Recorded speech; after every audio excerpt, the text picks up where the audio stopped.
Darjeeling negotiator appointment and the notification of 23rd August 1988, the unfinished chapter of Gorkha identity, another interlocutor. But why is trust fading? The Indian government has appointed retired IPS officer Pankaj Kumar Singh as the new interlocutor for Darjeeling, Tours and the Tarai region.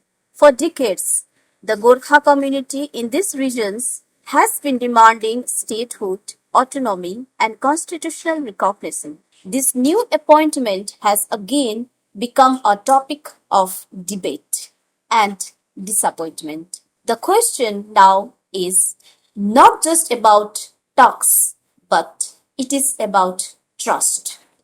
How many times have interlocutors changed, yet the core issue of Gorkha rights and identity remains unresolved? Historical background. The Home Ministry notification of 23rd August 1988, an unfulfilled promise.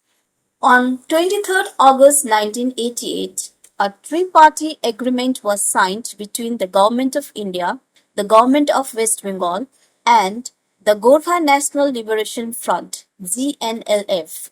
This led to the creation of the Darjeeling Gorkha Hill Council (DGSC). The 1988 Gazette notification was more than a legal document. It was supposed to be a constitutional rebirth of Gorkha identity in India. However, until all Indian states officially recognize this document and implement it across administrative and academic systems, the process of restoring Gorkha citizenship and identity will remain incomplete. The Government of India should republish this notification, circulate it to all state administrations, universities, and constitutional bodies and ensure its implementation. Only then can the Gorkha community achieve constitutional justice and historical restoration. Because, as many Gorkhas say, the 1988 notification is not just paper, it is the declaration of the self-respect of the Gorkha people. Until it lives in public administration, our identity remains incomplete. The notification clearly promised protection for the language, culture, and political rights of the Gorkha people. But sadly, since the 1950s, misinterpretations of history and political silence have buried that truth. The Gorkha contributions, language, and culture were often viewed through the lens of foreigners or administrative inconvenience. This silence must end. Gorkha identity is not a demand, it is proof of our existence. Without implementing the 1988 notification, the history of the Gorkha people remains unfinished. The repetition of interlocutors, not dialogue, only silence. Since 1988, the Government of India has repeatedly sent interlocutors for talks on the Gorkha issue, but every time the result was the same. Time passed, trust eroded.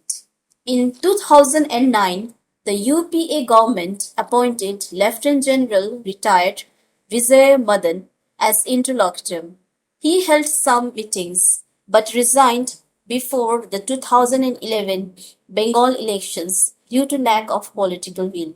In 2025, Pankaj Kumar Singh has been appointed again. But the core question remains, unless the government fulfills the promise made in 1988, no dialogue will bring a solution. It will only be political management, not justice. The Gorkha community no longer seeks symbolic gestures. It seeks constitutional stability. Since 1950, the root of historical misinterpretation. After the India-Nepal Treaty of Peace and Friendship in 1950, Indian Gorkhas began to be identified administratively as citizens of Nepali origin. Though convenient for governance, this classification erased the independent historical and cultural identity of Indian Gorkhas. The Gorkhas are not immigrants. They are an indigenous Himalayan community that has lived in these regions for centuries. However, since 1950, this truth has been lost and amid political silence and historical distortion, leading to today's identity crisis. Purpose of the treaty and its unequal impact of 1950. The 1950 treaty allowed free movement, residence, property ownership, and employment between India and Nepal. But these very clauses created confusion about the identity of Indian Gorkhas.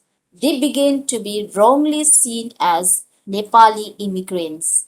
Thus, citizens who had lived in India for centuries were suddenly viewed as foreigners, a deep political injustice.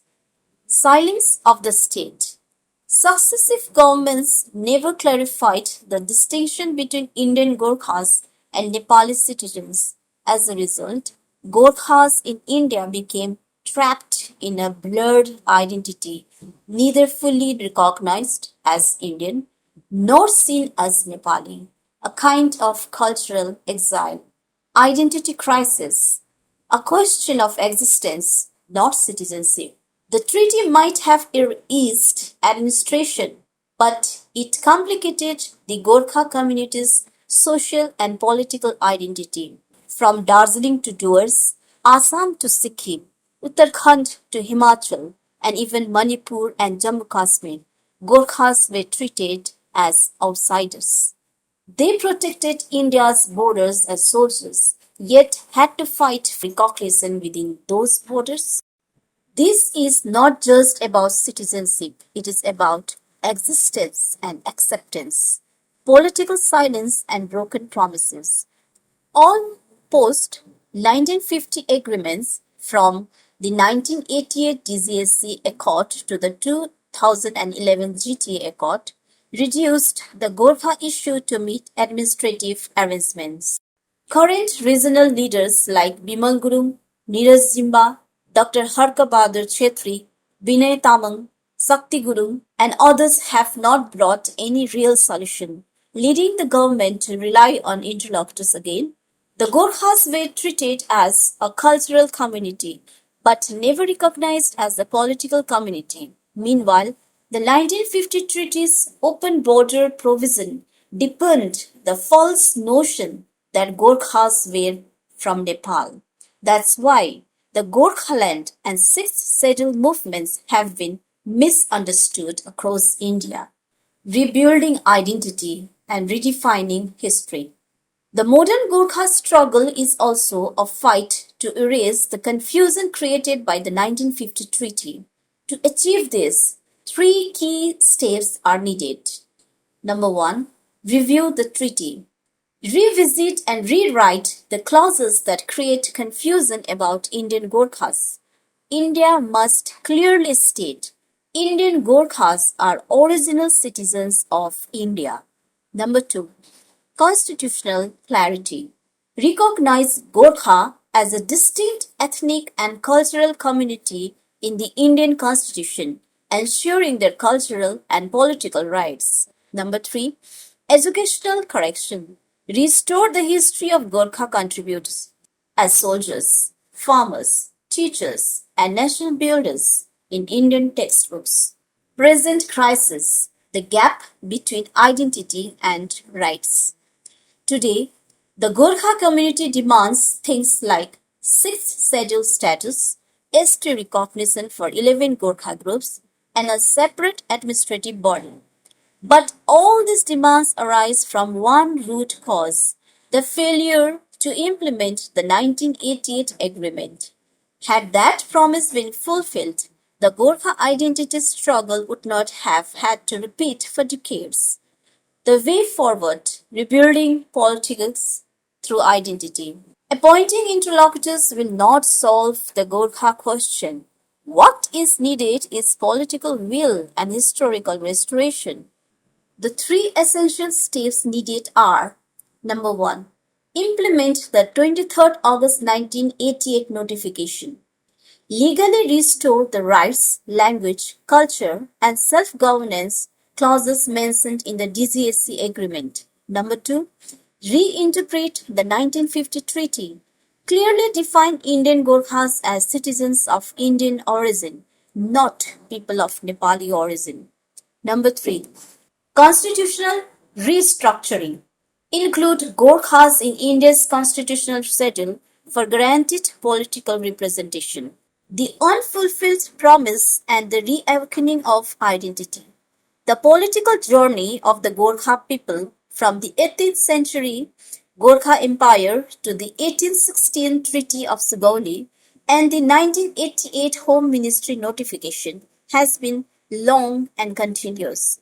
But at every stage, Gorkha identity has been reduced to a political compromise. Now, the same question returns. Will history repeat itself? Or will the Gorkha identity finally find a permanent place in the Indian constitution? The Gorkha community does not seek promises anymore. It seeks recognition of its existence. That recognition can come only through the full implementation of the 1988 agreement. Only then we will be able to say, we are not just residents of a state, we are the heirs of history. We are the Gorkhas.